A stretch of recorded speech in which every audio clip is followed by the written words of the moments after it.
Good evening, everyone. Good evening. Let's give another round of applause for Melvin.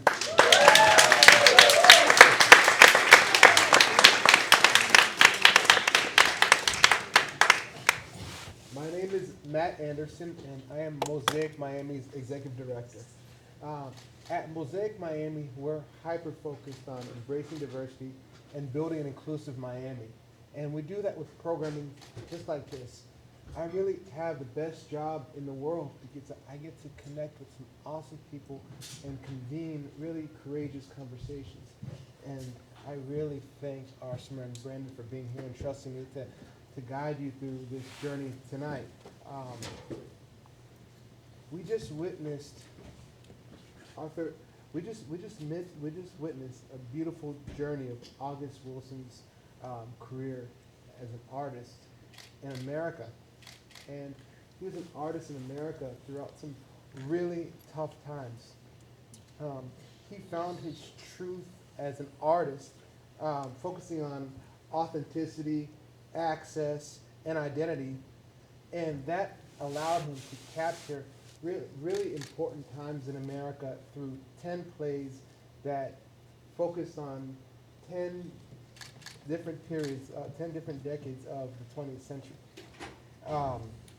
Tonight we have with us two amazing artists that after we go through this conversation, I guarantee you that August is really looking down and smiling as their instruments really have no limitations as they have emerged beautifully as artists.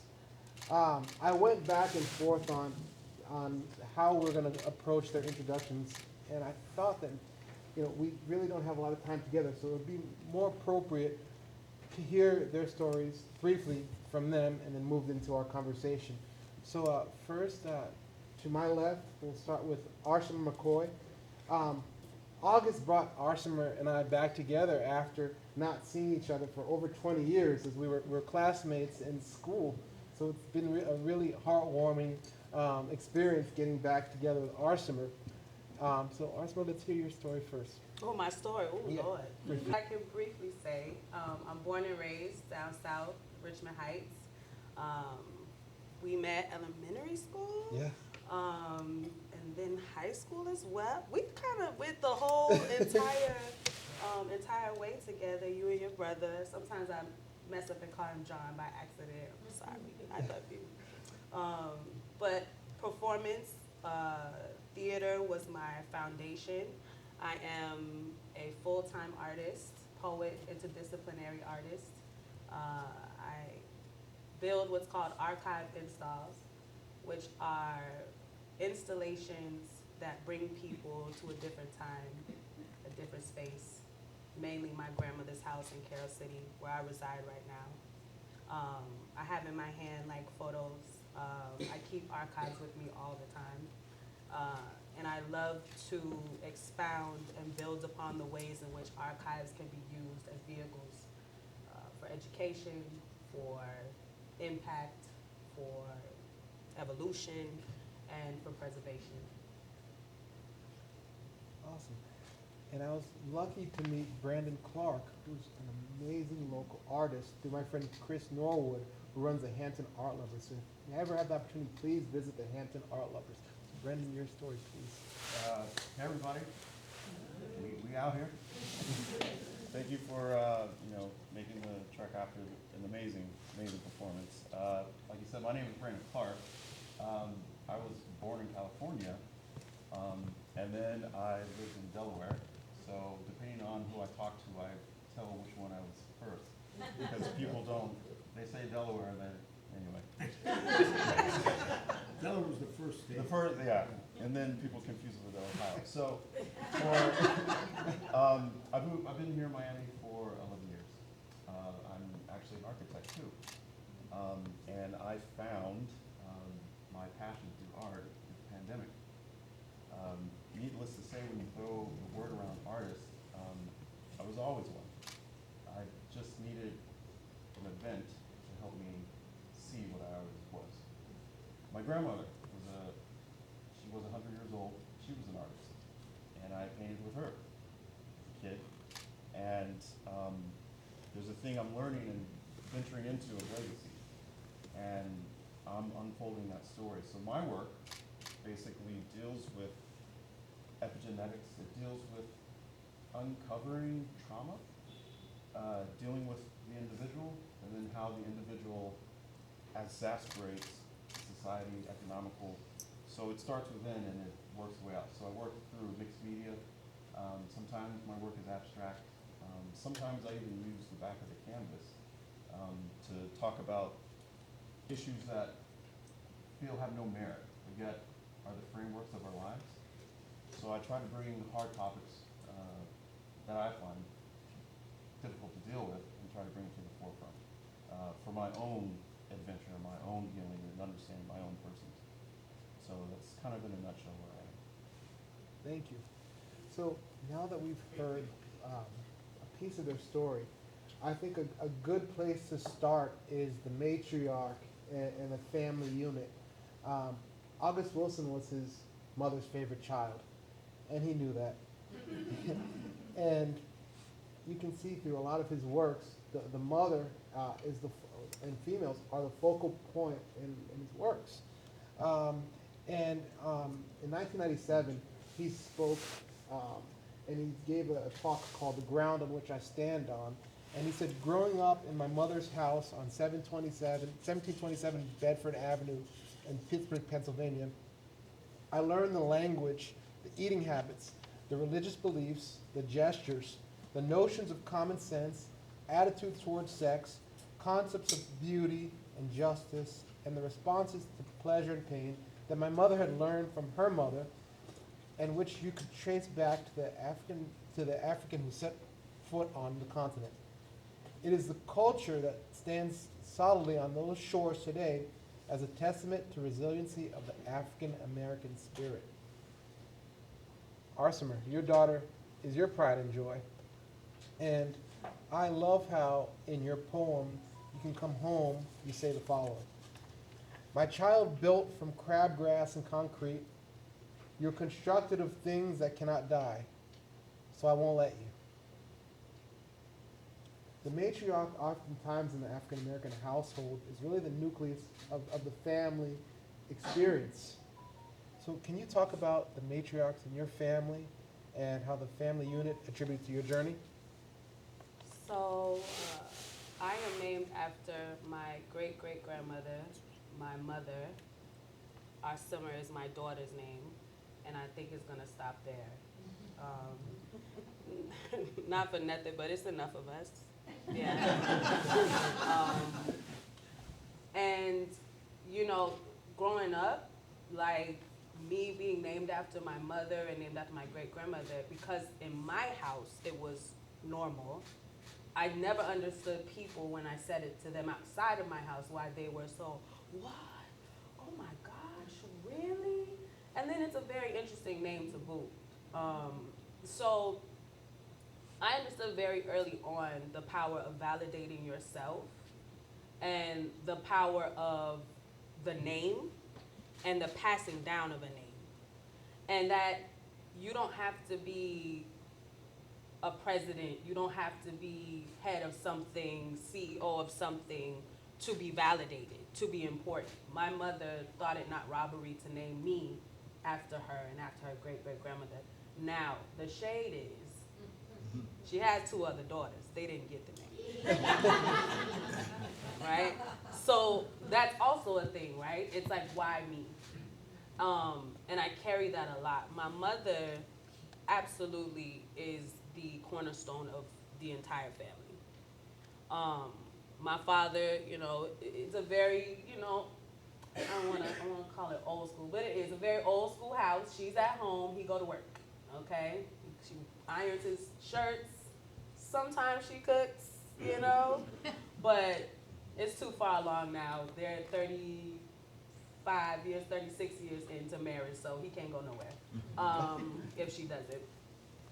But the power of giving your child your name and allowing your child also to decide what that means for them. My mother was just like, she works as a flight attendant, you know, but I thought it was powerful that she was able to be in flight. And so I thought for the longest time, Arsimmer must mean I must fly. It must mean I must do something super, super up there. That's what it's gotta mean. And for my daughter watching me as a full-time artist and knowing that my mother worked, her great-grandmother picked tobacco, that now I'm in a different position, she now knows that it means whatever she wants it to mean. It could mean she could fly, it could mean she could stay still, it could mean she could go to sleep whenever she wants to, it could mean she can eat bags of candy for the rest of her life, or be a ninja. But that just because I've given her my name, she is validated. She has done the work. She is good. You know, as they say, well done, right? So, yeah. Awesome. And you made an interesting point on basically how the CEO or the president really doesn't have to be the gold standard. And August Wilson did that in his stories, venerating the bartender, venerating the woman that sells candy, and the police officer that makes sure that the kids get home safe at night. So. Absolutely. And to the statement, crabgrass and concrete, that also is what the name is. It's something that can't die. And that is how my mother has kept all of her children alive, is by continuing to put herself into them. And so I put myself into my child. My child will put herself into her child. And so we never die. And I mean, y'all here in Miami, you know, two things that don't die, crabgrass and concrete. These things will always have a hold on us. But that statement is also, if you look at the buildings and you look at how much they try to build and build and build on top of land, the land always takes itself back. No matter what, you will see full-blown trees growing on the highway, you know, and they'll cut them down and they'll come right back. So that's what that statement means. Be like that, and I will make sure that you stay that way. Thank you. Brandon, you briefly touched on your grandmother, the matriarch of your family. Can you talk a little bit more about how the matriarch played into your family and your work in addition to the family unit? Yeah, so for me, like I said, I'm stumbling into legacy, right? And I found out that who else were artists in my family, right?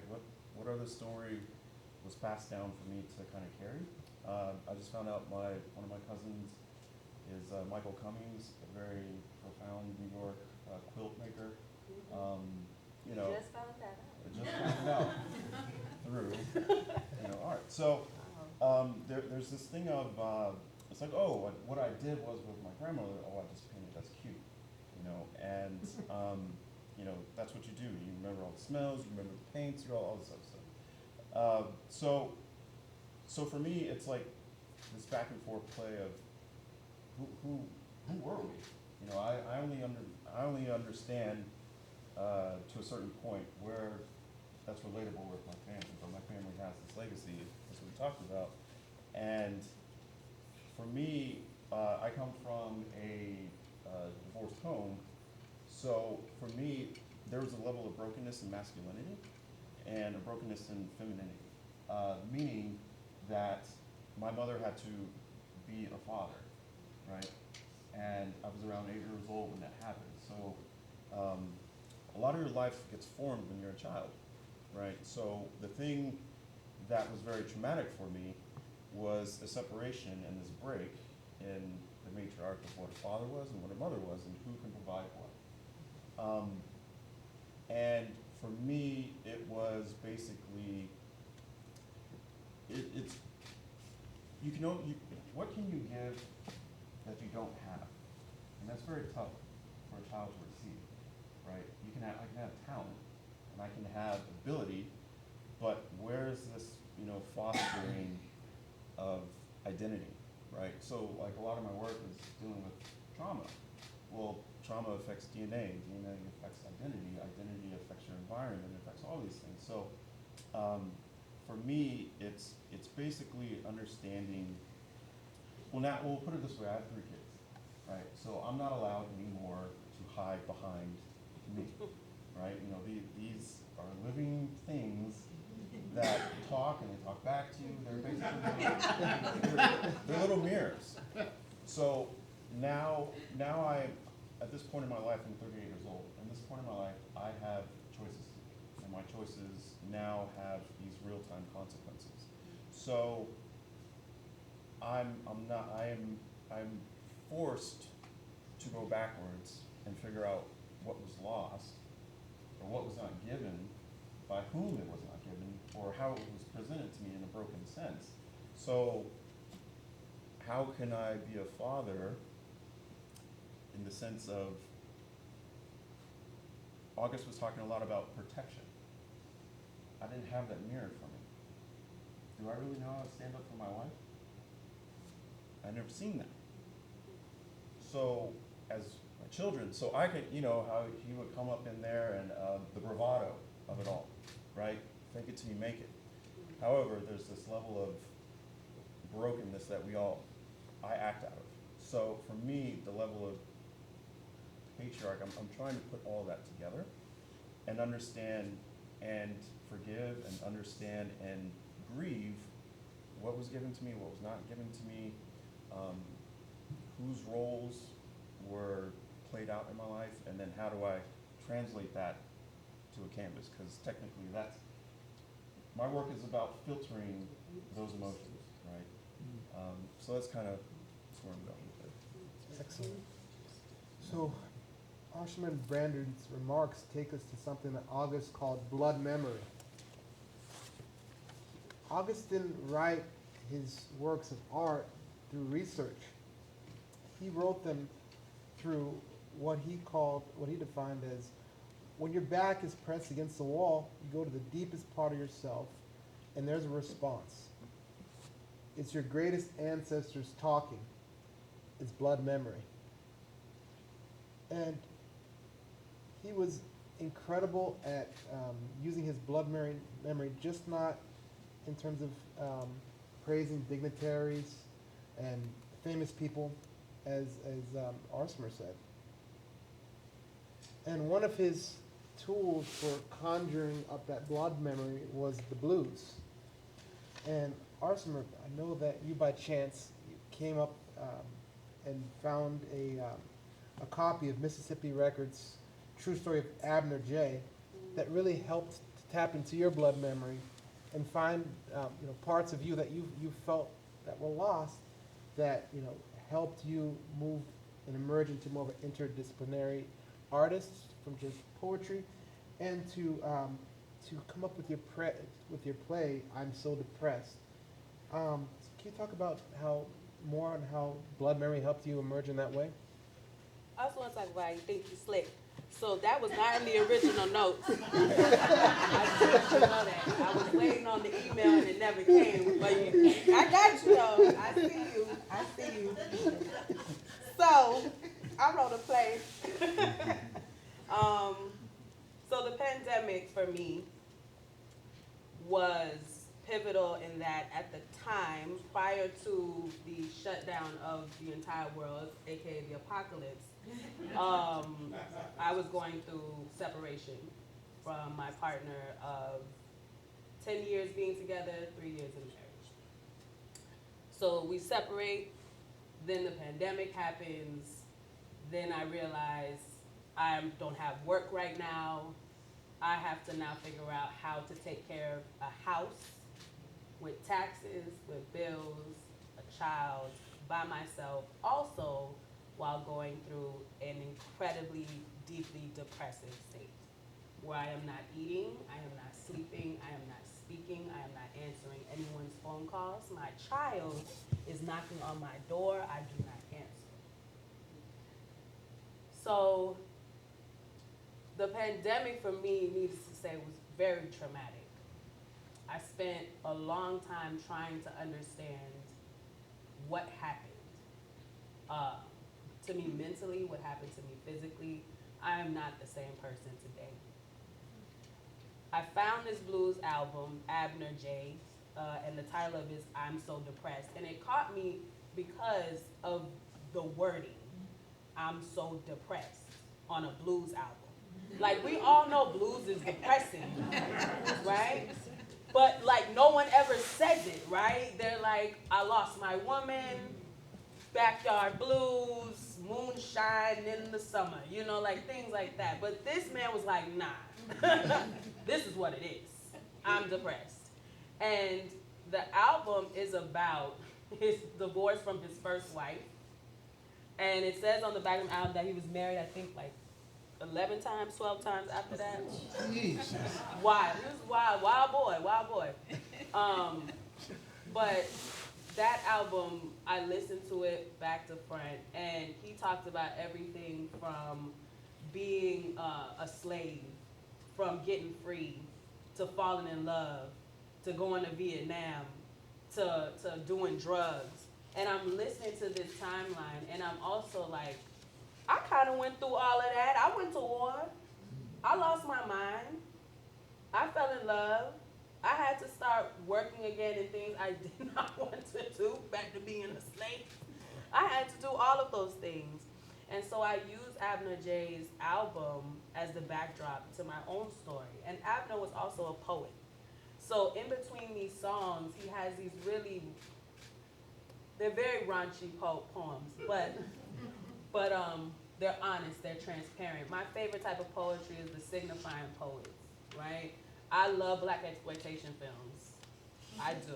Dolomite, Shaft, give it to me, okay? I love those films, and I love them because they are poetry, the essence of poetry. They are transparent, they are honest, and the rhyme scheme can't beat it. So I also make it a point to highlight artistry like this and artists like this, because in the canon of poetry, in the canon of language education, these folks are not considered. They don't put them next to Shakespeare. They don't put them next to Plath. They don't put them next to what, they don't do that, right? Because they don't fit into the aesthetic of what poetry should be, or what or how we should look at language. And that's absolutely not true. If it was not for these poets, we wouldn't have hip hop, we wouldn't have the music we have today, we wouldn't have the books that we have today. Their transparency is the reason why we have the artists now that say and do what they feel, both in language and on the canvas. Wow. Thank you for sharing. Thank you, Chada. Made me talk about my divorce. Absolutely not. But it was it was hard to write that show, but I'm glad that I was able to do so. Absolutely. Thank you. Brandon, how about you? Have you tapped into your blood memory? So for me, it's like I gotta get my thoughts onto the surface, right? So you can understand and I can understand. For me, I'm not using, some of my works use words, but that's the crux of it, right? Artistry, right? How do you, with any music, but I've learned the palpability of art. I've actually had a woman see one of my pieces and started crying. I didn't explain anything to her. She started crying. And so, as August would say, and then I learned that art it reaches beyond certain things. So as I'm creating something, I'm like, what I tell people is I used to create pretty pictures, but I don't do that anymore, right? Because, sounding really cliche, I started to look at myself. And for me, my first painting was based off of George Floyd, right? And it was 2 a.m. in the morning, having a hard time sleeping. I was keeping my wife up, and she's like, you need to do something, because you're waking me up. And we just bought a house, and I had a canvas in the garage, and that's when my first attempt to let emotions out onto a thing. And I didn't care what it looked like. I didn't care about asymmetry, all the things I know. I just had to feel it. And when I felt it, I was like, maybe I have something to say. Then, as I kept on going, I have a show now, as you mentioned, about the black card and how cultures kind of judge your level of authenticity based off of their standards. So for me, I've been, like I said, basically what you're gonna find out is the backbone of my work is my wife. Like my work is about relationship. If it was not for my wife and my kids, I would still choose to ignore the hard things. Because it's easy. So they force me to understand why I do what I do. So if I have to understand why I do what I do, that means I gotta go backwards. And as I was learning, I'm going backwards, this is what I learned. I've learned, as we talked about the blood genes and ties, and I call it epigenetics, and scientifically, what, the emotions that I'm feeling, what, are they really mine? Is it my granddad's? Is it my father's, my father's, my father's? And I have my own experiences, so I'm like, where is that? So why do you go to the doctor and they ask you, what's your blood type? Are you susceptible to diabetes? What's your family history? Well, same thing goes. If you have a race, in any race, and you do so much to them over time, aren't black people susceptible to high blood pressure? Because A, B, C, and D. Aren't this culture susceptible to A, B, C, and D? So there's this level of, you think that you have your own self, which you do, but you also have everybody else behind you. And sometimes you don't, it's like, where did that come from? How do I feel about that? Like, and I had a conversation about this today with somebody, and it was like, did your granddad go through that? Did your mom go, who went through those things? And so I'm trying to unravel, so basically what my work is like, I'm trying to understand, I'm not speaking for myself. I have to account and atone for who my own family is, and then in my own diaspora, who my own culture is, and then what does that mean to me? So it goes everywhere. Life is very complex. A lot of things happen at the same time, but yet there's this simplicity to it. And that's what I try to uncover. Awesome. Brandon, your philosophy of the black card can also be seen as a currency, something that can be revoked or taken away. For example, August Wilson was half white, so oftentimes he grappled with having to justify his blackness. Or on the professional side, there's this dichotomy where in order to get critics' acclaim, it had to be in the way that would be juicy or the way that they perceive that black people should be. For example, Fences was one of his most acclaimed pieces of work, but it was one that he was least happy about. So there was that balancing act. Can you talk about some elements where you might have felt like your black card could have been revoked as did he? Yeah, talk about it. Come on, man. What do you say with that white on? I'm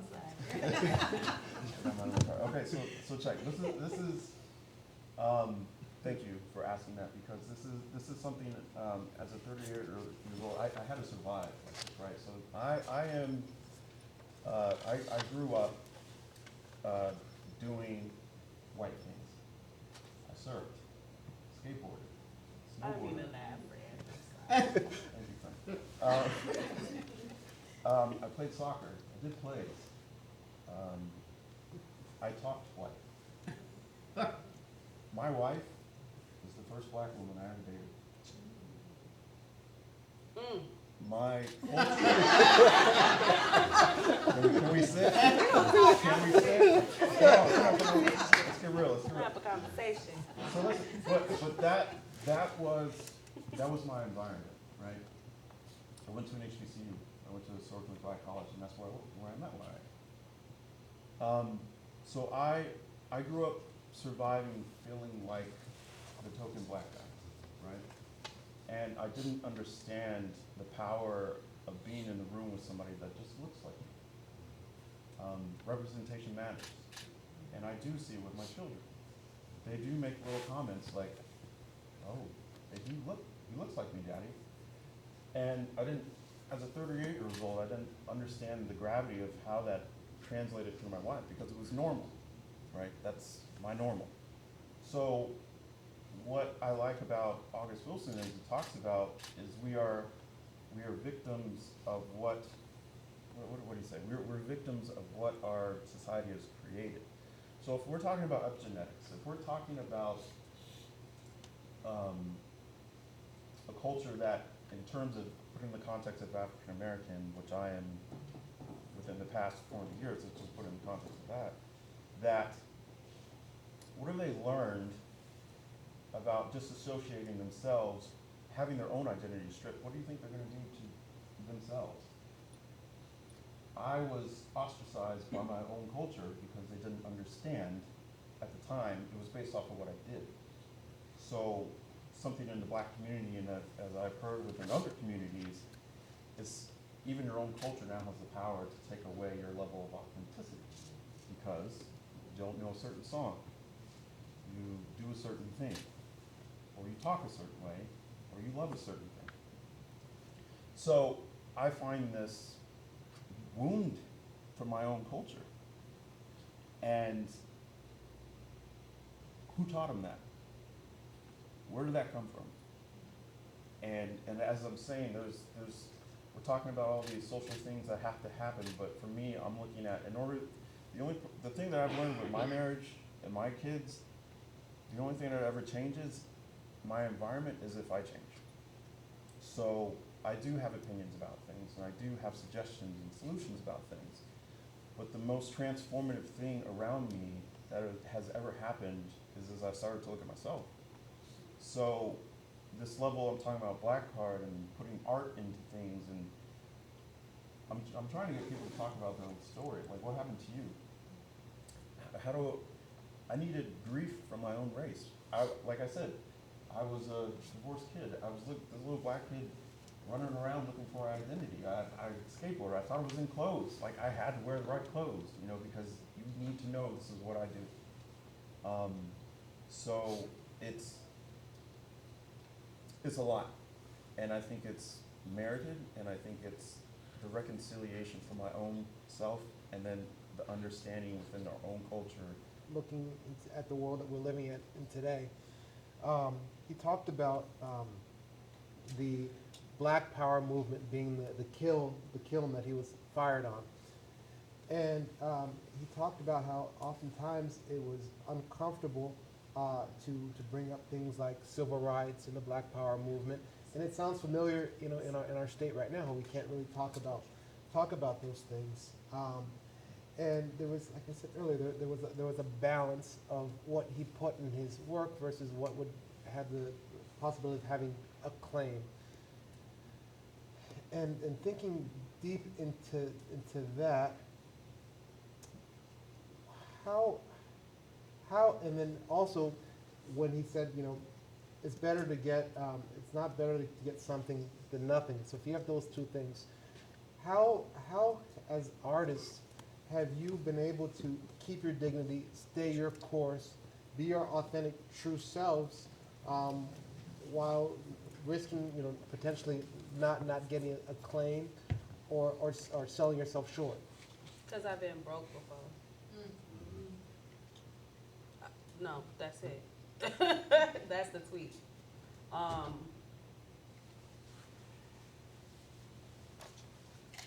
When people feel like you need them for something, the level they will go to make you feel like you are inferior, there are sometimes no bounds to that. And I have been on my ass. I have been, as I talked about with the pandemic, in a state of just, I cannot.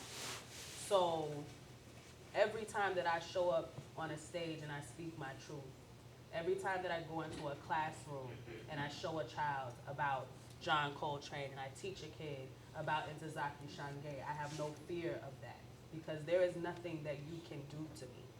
Absolutely nothing. And before you do it to me, I've already planted the seed. I've already gotten the message out. The speech has already been given, the trumpet's already been blown. So that's one. And then the other thing is, it's interesting because I'm listening to your story. My daddy was the same way. My mama was his first black girlfriend too. My father was a hippie, if I can say it as much. He loved theater. He loved Cat Stevens, which is why I love Cat Stevens. And Frasier, I love Frasier. Frasier? Yes. I love dry comedy, okay? But there was a balance, right? I'm thankful to my parents because they always taught me about myself in the same way that my father would, give me, the game and teach me about Bobby Seale, and talk to me about the movement and my mother talk about her involvement with the NAACP. I had this beautiful balance of these different unique worlds and that they all can coexist. And it doesn't mean that I'm not black because I watch Frasier. It actually means I'm blacker. It takes guts. And I also just think about what kind of ancestor do I want to be? Because when we talk about blood memory, it's true. There are things that I say, that I write, that I feel, that I know is someone else's pain. We are under this guise that ancestors are people who have left this earth healed. All of our ancestors did not leave this planet healed. Some of them are still mad as hell about that bill, about that divorce, about that, thing. And sometimes they show up, every now and then. And so I think about what kind of ancestor do I want to be. I don't mind, being an ancestor that maybe everybody didn't find palatable. I'm not here to be palatable, I'm not here to be digestible, right? I was talking to a friend actually about this particular piece of art that this artist made. His name is DePaul, I believe. And it is a picture of two white men standing over this bloody corpse. It is a graphic piece. Graphic. And one person's like, yeah, I don't know if it's gonna sell, that's a lot. And it's like, that's a real picture. Those are real people. This is an archive. These two white men went down there, burned this body, and had sandwiches over it. Why do I need to be palatable or digestible to anybody? That's ridiculous. So the way I do it, I've been broke, I watch Frasier, and we have had a history of people who clearly don't care. So show up as your full self at all times and tell the truth. Amen. How about you, Brandon? Thank you. You're welcome. You and my daddy need to go fishing. Y'all can talk about the good old days.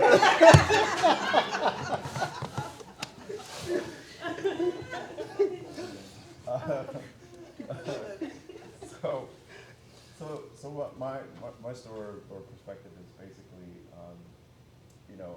I was coming out of survival, right? So in survival, I had to fit in. When you're lost, you're gonna do what you do. Mm-hmm. And there's a strength about, I would dare say, with each culture has really strong qualities, right? And one I would attribute to the African American warrior. Mm-hmm. So we do know how to survive, and as August Wilson would say, we know how to, there's many doors you go around, under, through, we found them out. So I think even as we talk about blood memory, I think that even carries with us as well. So for me, I didn't know how to be authentic. You guys, I'm 38 years old, I'm just learning how to be vulnerable. That's the truth. I'm learning how to be vulnerable. So for me, I gave up authenticity for the sake of attachment. Meaning you had to be my friend. If you rejected me, couldn't handle it. If you reject me, you remind me of my father. So that's how I operate. So now it's my job to undo that. So with my praxis, I am literally putting up this material and saying this is all of me within inside of this idea. You want to really get to authenticity, ask the artist how much it costs. Jeez. Value, when you put a price on something, Talk has about so much more to do with the price of that object, but what you feel about yourself. And for me, like I said before, is if you'll see some of my work, I use the back of the canvas. Nobody pays attention to the back. Maybe at most it's a signature, right? But what I learned was I painted a picture for people my whole life of the things that I felt were good. And you were not allowed to see my brokenness. You just weren't. So my wife is asking me to be authentic. My kids are asking me to be real. They need truth in the house. And so for me, the work comes when I have these conversations with you guys challenging me to be authentic, to have an opinion. To me, it's hard to have an opinion. Because if you have an opinion, that means you got to draw a line. I don't like lines. Because if you have a line, that means you're right or you're wrong. And as a little boy has a hard time being wrong because the father never told him he was good. So you see how it, like, my work and the level of authenticity, it finds its way in all the time. And that's what I paint about. So the art's really not for you, sorry. It's really for me to filter things, you know. I have to filter it. I just gotta go through it. But that's the conversation I love having with people, because it's like, I'm broken, you're broken, we're all broken. You know, don't, you know, we got people people who have things that we want saying, it's not enough. So then let's really find out what's going on. Let's have that real conversation. Why do you do the things that you do? I found out why I do them, A, B, C, and D. So a lot of the things that my wife complains about, used to, I don't do them anymore. Why? I don't white knuckle it anymore. I do the dishes. I do the dishes. You guys have no idea. I do the dishes. There's been fights over the dishes. Okay? But that's huge. And we're always looking for this thing that's so tweetable or so. I'm telling you, it's the thing that makes my wife feel safe are the little things that I do in the house. The things that my kids feel safe to talk to me is when I do little things and I do them consistently. That's the fruit of me being authentic. So I have an awesome home now, right? It wasn't like that. So that's what I'm saying, relationship. My work is about relationship. Because the relationship has only taught me of how I hadn't had a relationship with myself. So, thank you again. Thank you. You know, relationships are everything. And you often say, you know, community is the lifeblood of the artist. And, you know, let's talk about perceptions. August Wilson once said, if you do not know, I will tell you that the black theater in America is alive. It's vibrant, it's vital, just as funded. And he was truly dedicated to making sure that black artists had a seat at the table. You've often said, and I want to draw a parallel to this, you often said that, you know, poets either have a good rap or a bad rap. And there's been people doing poetry, especially black poetry in Miami for a long time, but people just don't know about it.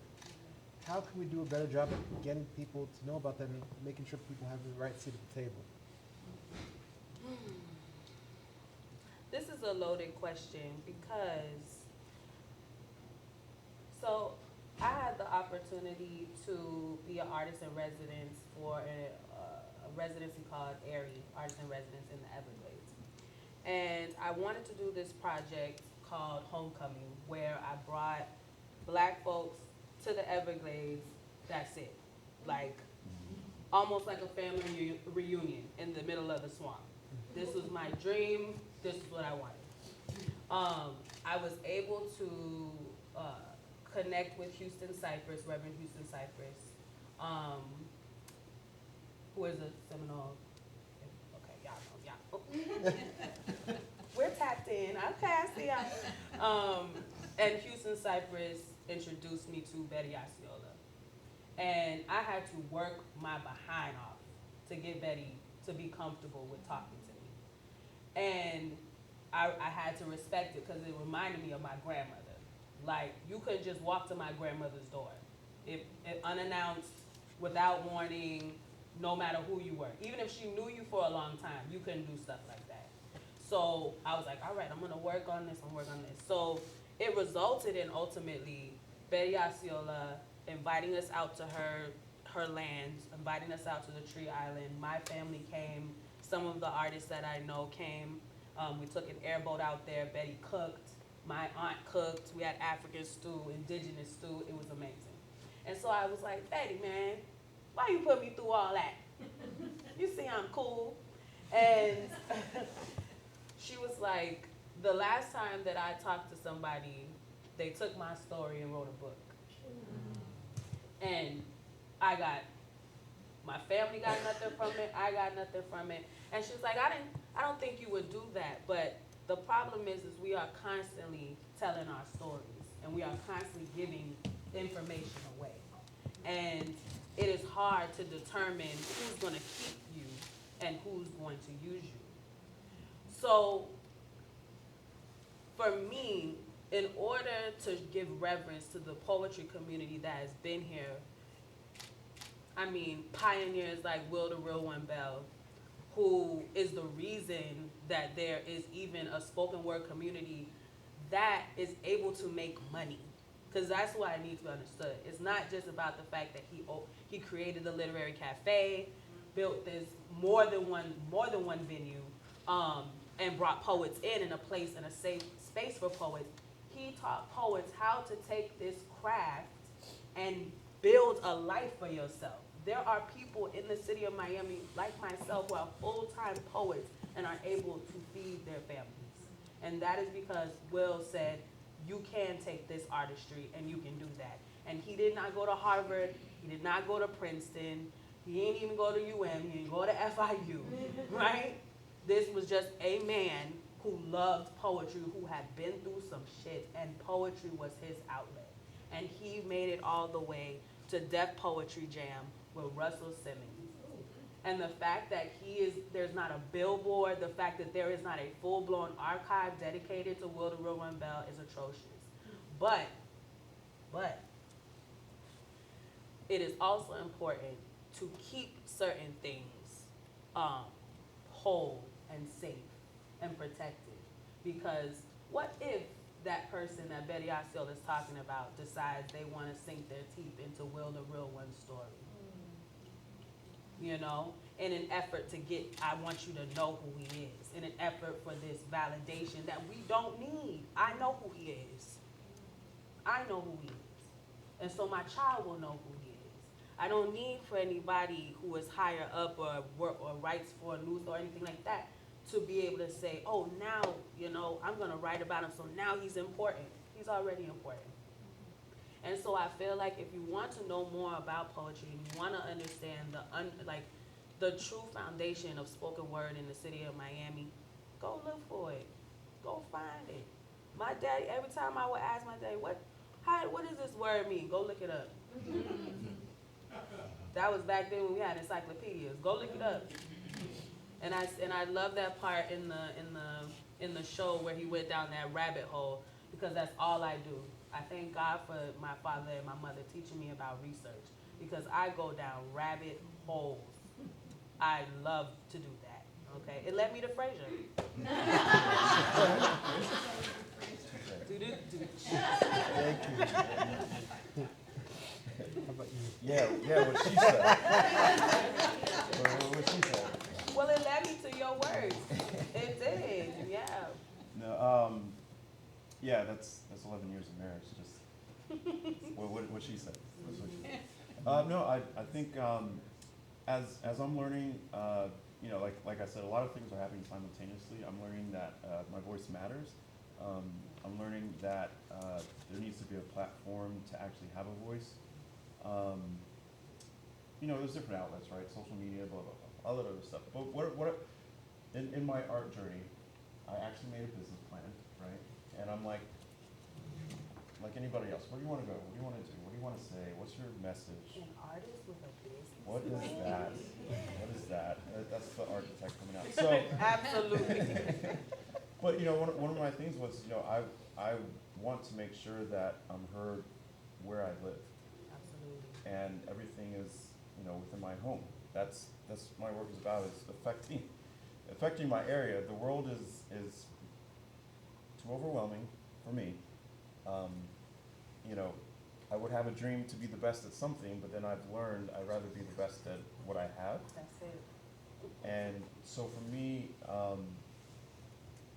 I think obviously it would be different. I would appreciate the conversation, even if it was just us. Yeah. But since you all are here, I think this is the step. We gotta talk to y'all. Yeah. So I don't have the 5-year plan on how to, but I think you're a part of the actual live plan. If we're gonna do Instagram, we're streaming live. Yeah. This is your willingness to stay, your willingness Facts. to hear, because it was such a I didn't know what I was sitting in for. Like I was like in the first 5 minutes, I'm like, we in it. Yeah, Like, we were like back there like, that this didn't is- tell us it was this. it was I didn't deep. have a drink or nothing. Ooh. So I think I think you guys are already a part of the solution. Especially to be honest and frank, I am more in awe of when a different culture tries to find out more about something that's not them. So thank you if you don't look like me, because it means something. It does. But yeah. Awesome. So before we open up for Q&A, I want to end it with one last question. And that's the importance of archiving and making sure these stories live on in the right way. Yeah. How are we going to do that? So I took a giant leap. It has been an overwhelming task, but I am turning my grandmother's home into a museum. I live in that home. I plan to live in the home and operate as a museum. I'm hoping that it will gain enough revenue where I can move out of the home and into another home, and that home will be an artist residency. And then the home that I'm living in, I will then do it again, and I will keep doing that. And listen to Carlos Frias. She was on. I was on Carlos Frias, yes. I love you so much. But it is important to understand that in order to keep our stories, we are going to have to keep ourselves. We are going to have to say no. We're going to have to not sell grandmama's house. As hard, and I understand saying that is hard. As a person who is paying $6,000 in taxes in Carroll City, it is very hard for me sometimes. But my mama did it.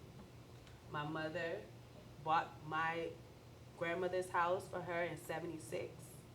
My mother still owns her house in Richmond Heights that we lived in before Hurricane Andrew, and the new house that's in the new section, still in Richmond Heights. Mind you, these are all black neighborhoods that my mother bought homes in for her family. And we have a house in Georgia as well. We are not wealthy people. We are not rich people. I'm not an heiress.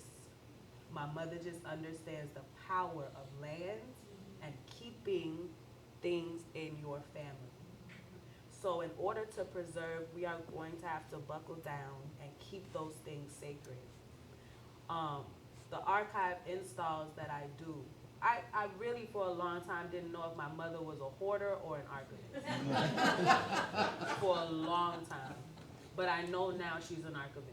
And I know now that she's a curator. And I still have my grandmother's couches. They were in my wedding. I still have photos. I gave this photo to you specifically because you seemed like you was a little nervous and my mama's happy there. So I wanted you to hold that.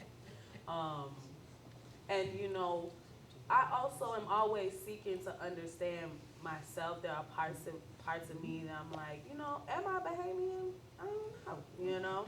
But I'm too much of a conspiracy theorist to do them DNA tests. I don't want nobody having my blood.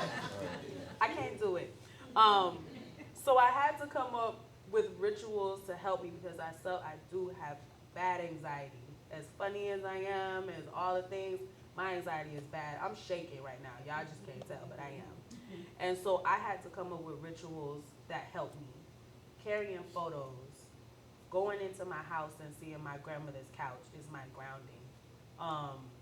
You know, keeping the songs, recipes. I have recipes for my mom that I made her write down because blood memory, like all in here. She don't need to measure nothing, right? But we keep the archives by understanding how powerful they are, and it doesn't matter what they are. I'll tell you a true story. One of my archive installs, I had our family reunion book in the install at Green Space. Everybody familiar? Okay, so it was for the Green Space call for Chromatone, and I rebuilt my grandmother's living room. And I put the family reunion book on the couch. And I came in the next day, and the gallerist, he was like, oh my God, this woman, she loved your install. And she took pictures of every single page of that book you had. It's like, what the hell are you saying to me, sir? That's crazy. That's crazy. This person don't know me from Eve. And what he said that the person said was they just wanted to make sure like it was kept because they couldn't understand why I had it out like that. First of all, I got copies. That's number one. Second of all, if somebody who don't know you can recognize how powerful your history is, you need to be able to do the same. So, that's my TED Talk. Yeah, well, she said. What She said. But yeah, and I think that deals with like a level of scale. I would say my like I said earlier, my work is about intimacy. My daughter the other day said, I want to be an artist like you, Daddy. I know, right? You know, so it's your kid. You know, I hear it all the time, you know, like, but yeah, as the father, what does that mean? It means she watched me. She's like, Daddy, I want to paint with you. Literally, the other day, she told me, Daddy, when you come home, I have an art show for you. So take all my money. right. So, you know, she's 5 years old. Does she have a business plan? Right. Touche. So anyway, that's my baby girl. So, I just want y'all to hear how this man speak about his children. That's what a black woman does. You see? You're glowing. No, You can't wait to talk about this lady. yeah. Keep going. Let me see this picture. So, These kids. so, Those are beautiful children. so like I said, micro, macro, I do it with my family, and it seems the fruit is how do we keep this? Whether or not my daughter becomes an artist or whatever, right? It's not the point. The point is, she wants to be where her father is. So, you know, the things with my dad, the things with my mom, you know, my dad's a doctor, my mom's a school teacher, you know, my brother is a veterinarian, you know, okay, that's fine. That's fine, but you know, there's this thing like, I rather form relationship, I rather foster relationship, and relationship has to do with intimacy. and relationships have to be vulnerable. I really value more vulnerable. I'm very bad at elevator chat. Like, if we can't get into the weeds, it's hard. You know, I have to learn about, you know, all that stuff. What's your elevator pitch? Oh God. Yeah. You know, so I somehow value more real conversations. So how do we keep it more authentic is you, whether you have grandchildren, you have friends, you have whatever, is within your influence. What do they rub off on you? You know, like, I'm getting to a point where my power will become a little bit more widespread, but for now I have my little arrows, right? And to me that's good enough. You know what I'm saying? And I think that's what's more contagious than, you know, writing another bill in Congress, or writing something, another bylaw, which I'll struggle following anyway. You know, they all have their place, like scale. I prefer the more macro, micro, you know, pinpoint with who's around me. So yeah, that's how I think we keep it. I think it also boils over to that. If you handle the micro, it's gonna go to the macro. Yeah, absolutely. 100%. And I guarantee you, if August Wilson was still alive, we would see an 11th title on there that would say "The Future: unapologetically real, awesome, and authentic." Yeah. Let's put our hands together for Arsimmer and Brandon.